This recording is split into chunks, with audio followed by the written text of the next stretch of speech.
It's a beautiful Sunday, July 2nd. The year is 2023. I'm sitting outside on the deck. I like doing these videos outside because I don't have to run around and set up no lights and camera, and I can just plug up my little laptop out here and grab a cup of coffee and be ready to rock and roll.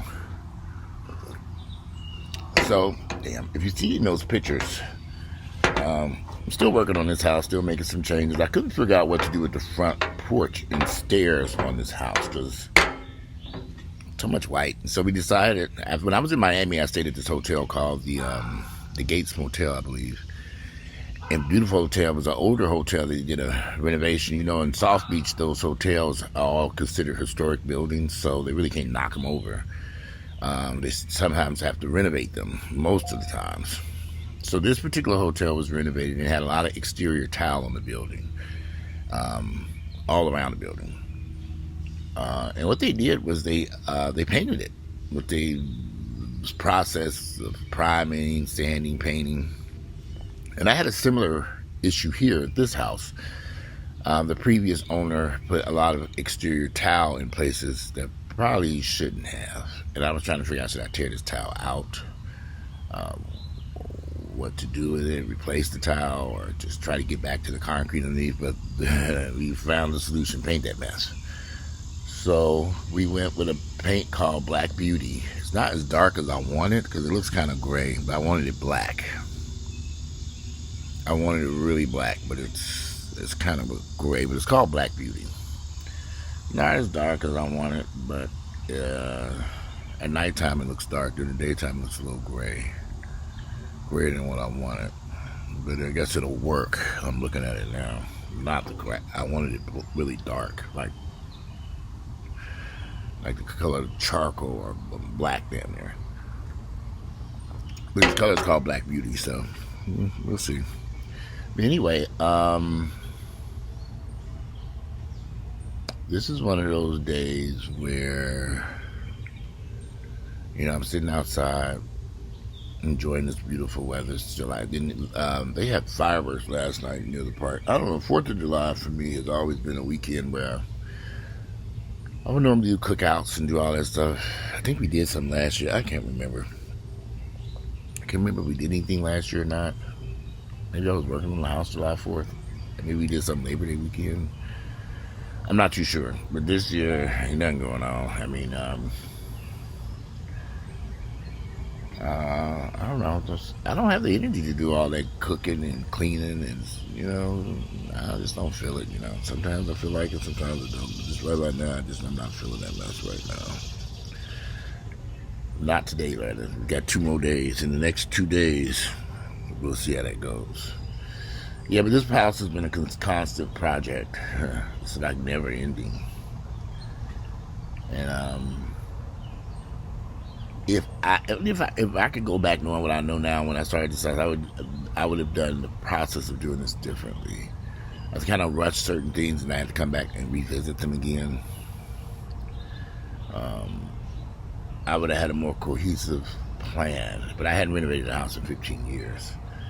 I would have done things different inside of this house. Overall, everything came out nice. Everybody loves the house. When they come in there are some things. There are some flaws here that I would have corrected, or if I remain in the house, I will correct over the next 5 years. I'm just trying to get through this thing right now. Anyway, it's a beautiful day out here. I'm in the process of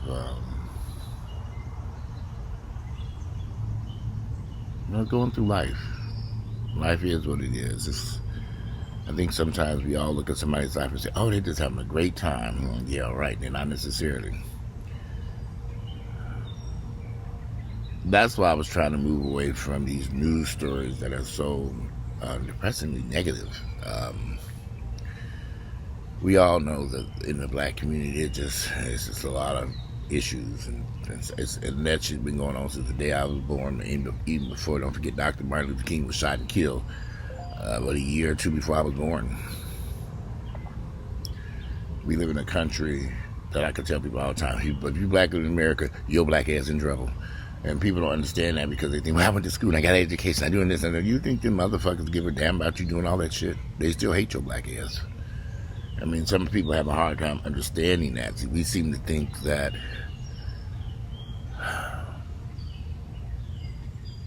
I learned a long time ago, no matter what you achieve in this country, no matter what you do, how educated, how smart, your finances, resource, no matter what, they still see you as a nigga. They do.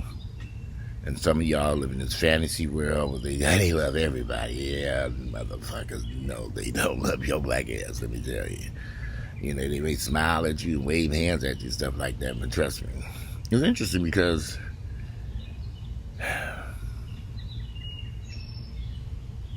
people say, well, why do I dislike Atlanta? Because it's a racist city with a lot of poor black folks who really haven't achieved. The vast majority of black people live in this country. It is a huge divide in this city between the haves and ain't got shit.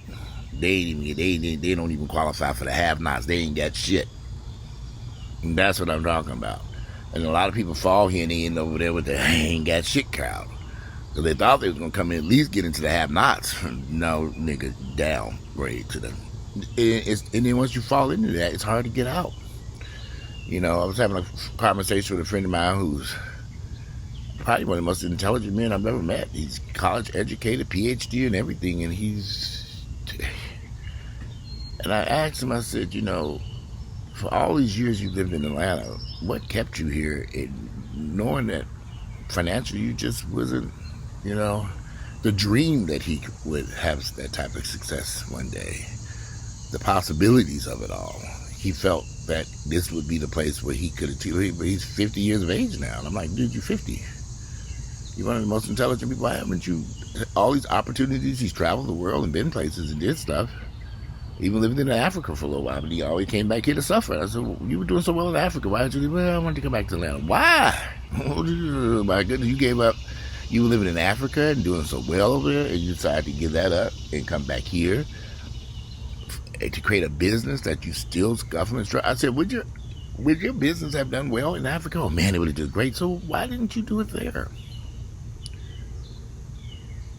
I said, did you have the resources and stuff in place over there? He said, yeah, I did. I said, well, why not there?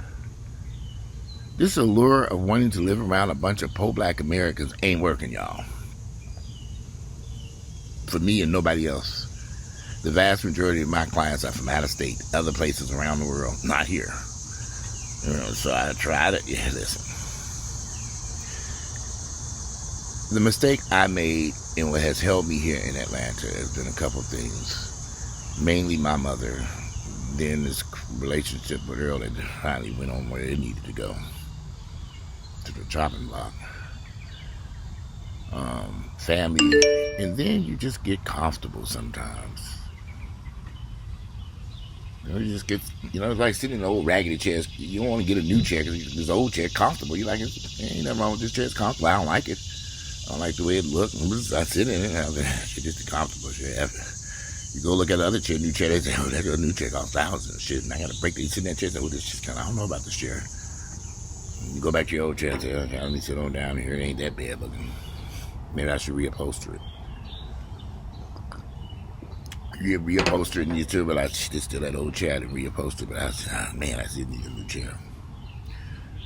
I've reupholstered my life in Atlanta, but it's still Atlanta.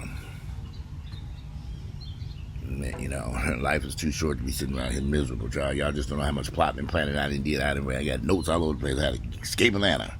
It's like, I'm writing out stuff, trying to figure out, I'm going to do this, I'm going to do that. This is going to get me out. It's like escaping from prison. And I'm not the only one. But I know there are other people in various other cities, too, who feel like they are trapped. The biggest issue, more than anything, when you go into another place, is your finances. You get down to, man, am I going to survive? I'm too old to be stripping. I mean, see my old ass come out there. Where am I going to strip at? You know, I need to have my finances in order.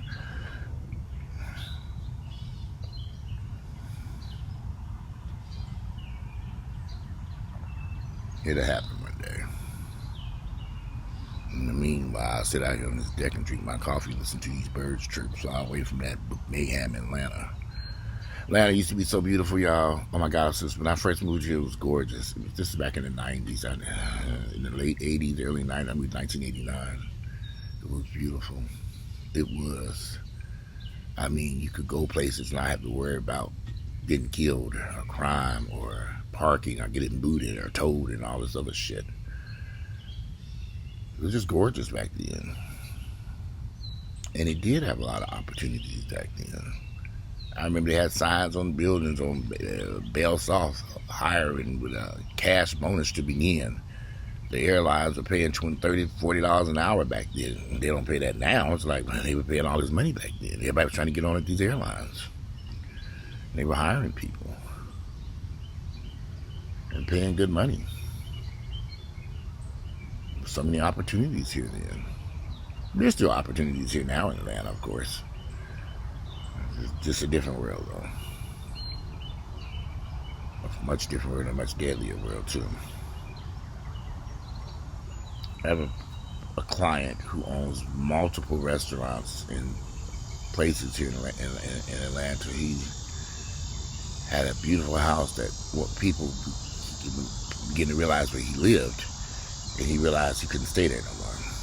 It was getting too dangerous, and so he had to abandon that house, pretty much, a mansion, run up out of there. I said, what are you going to do with that house? He said he'd figure it out later, but he can't stay there now because too many people knew where he's at, and it was for fear of his life.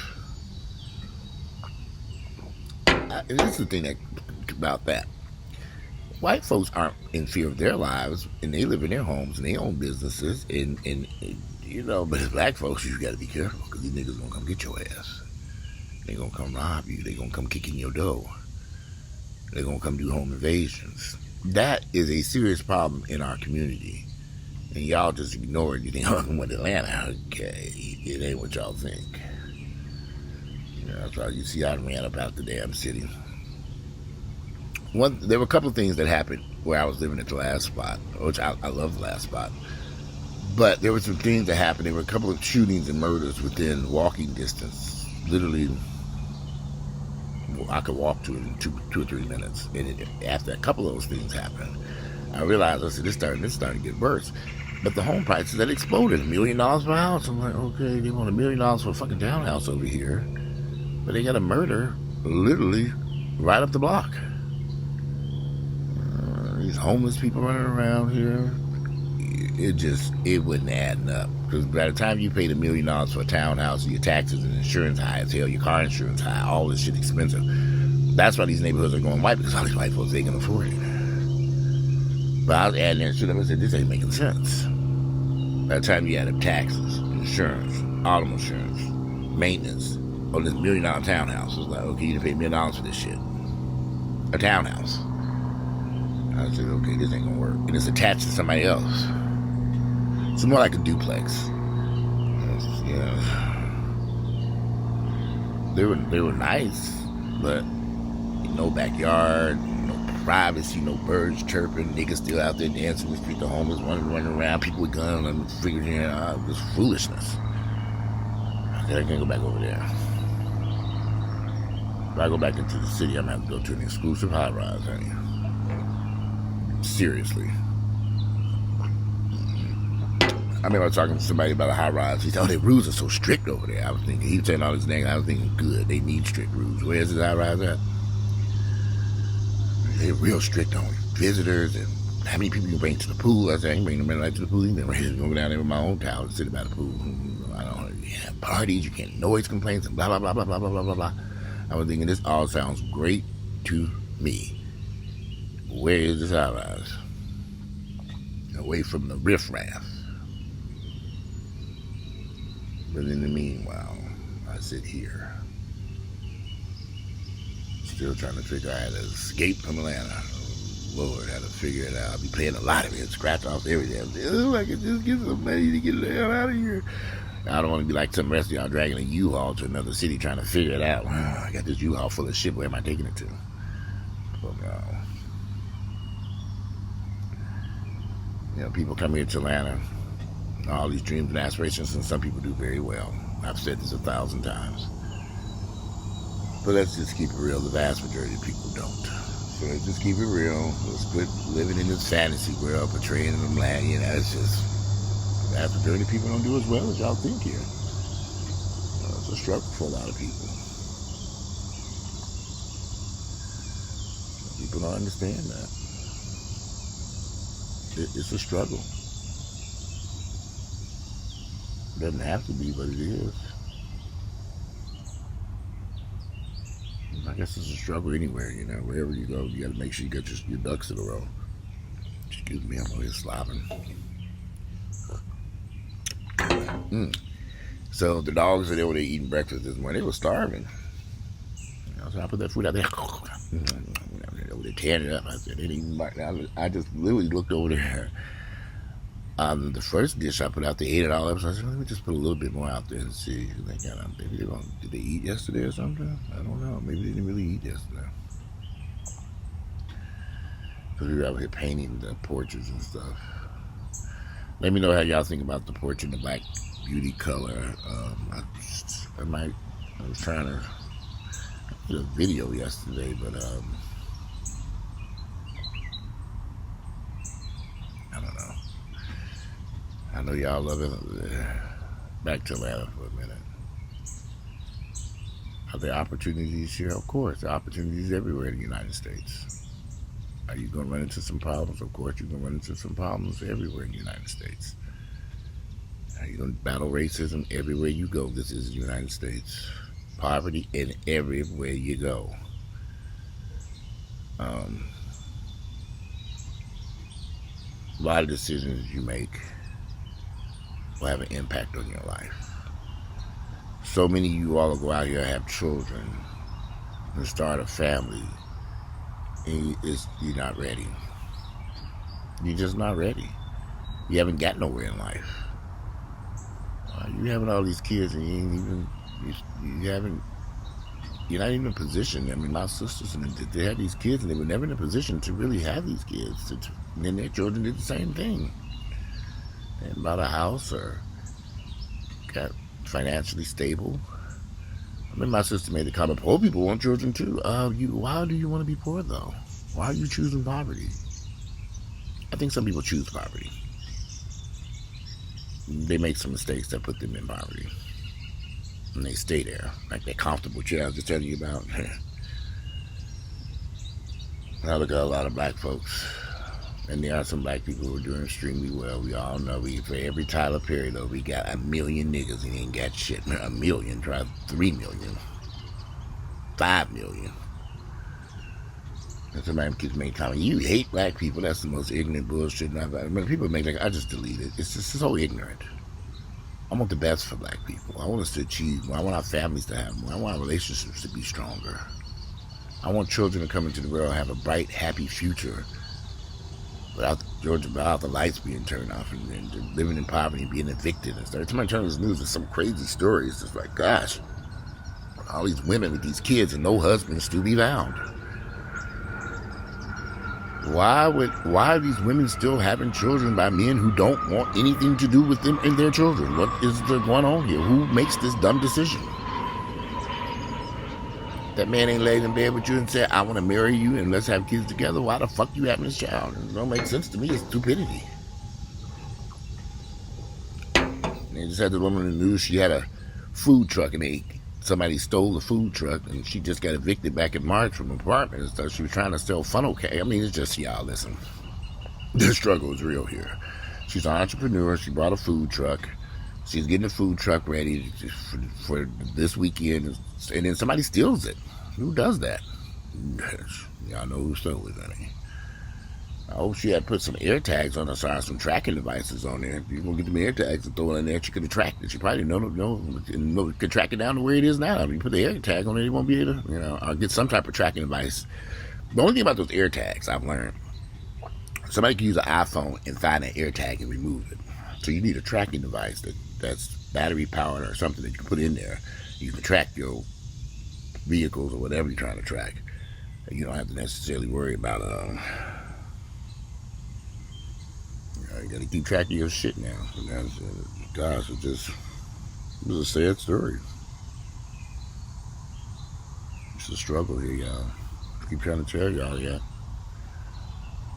Some people do well here, some people don't. Vast majority do not. There's a huge divide between these multi-million-dollar houses and people who have nothing and struggle. And struggle.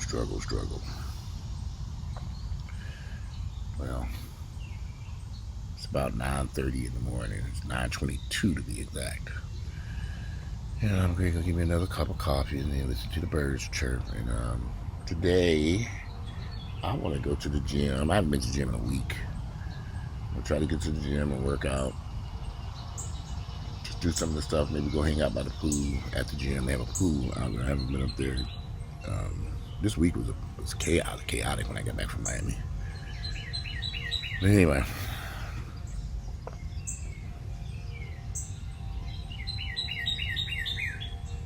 Alright, them birds chirping.